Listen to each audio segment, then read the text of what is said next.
So Brad, a 2-0 defeat at home today. It felt like a bit of a tale of two halves really, but how do you summarise that overall? Let's put it this way, the 2-0 doesn't tell you the story of the game at all. I think we were miles the better the team in the first half, just didn't get rewarded with a goal. We've been in some good areas. And second half, I'd say, is more even game. Yes, they edged the second half, but at the same time, they scored. It's a set piece and a penalty. And when you actually look at the areas that we've been in the second half, in the pitch, around the box, in the box, we've probably actually had more entries into their box than they have ours in the second half. But the difference is the scoreline. I've said to them there, it's two mistakes, and it was mistakes from what we spoke about at half time.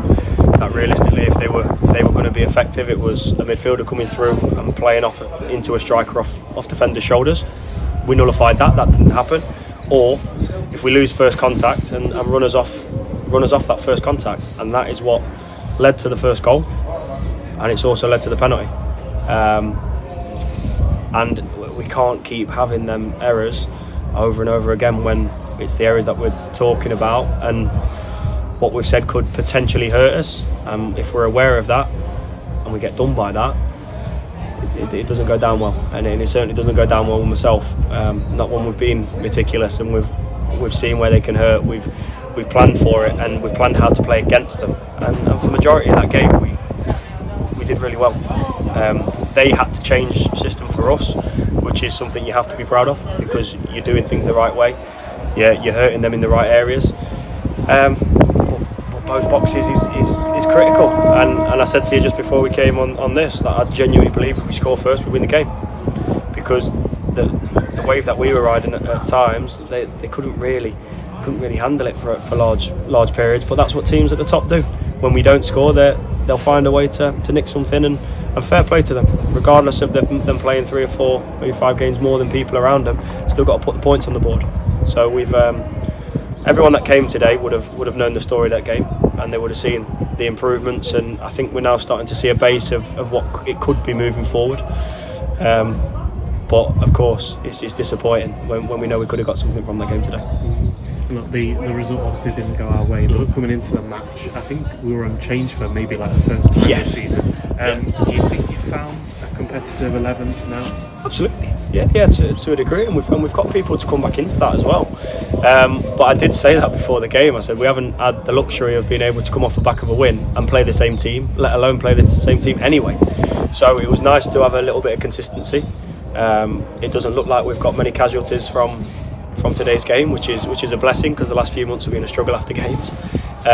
We are going to have to make a change for Tuesday, but that's something we knew about for a month or so.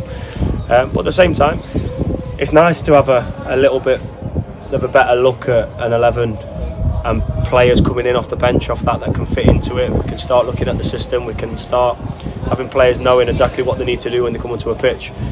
We changed it up for the end of the game because we're chasing it, getting a couple of strikers up there, and I'm still having the attacking wide men there. But it's nice to actually have a game where we can play the same 11. And like I say, if you don't have them 2 mistakes that we don't concede today, we really don't. They didn't really ever trouble us that much, and it looked like some good stuff at times. So I'm proud of it.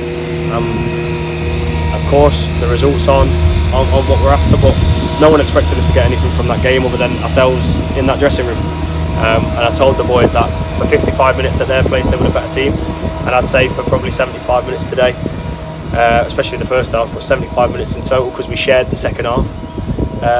We played some good stuff against league leaders. So if we take those positives out of it and go into the games against teams around us, then we need to have all the faith that we can go and pick up some good results between now and the end of the season. And again, then going into Tuesday against Eaton, obviously it's a far distance for a Tuesday night. But what are your thoughts going into? What we play football for. I'll be honest, I've always loved the midweekers, regardless of where they are. Some of the boys might not thank me for that.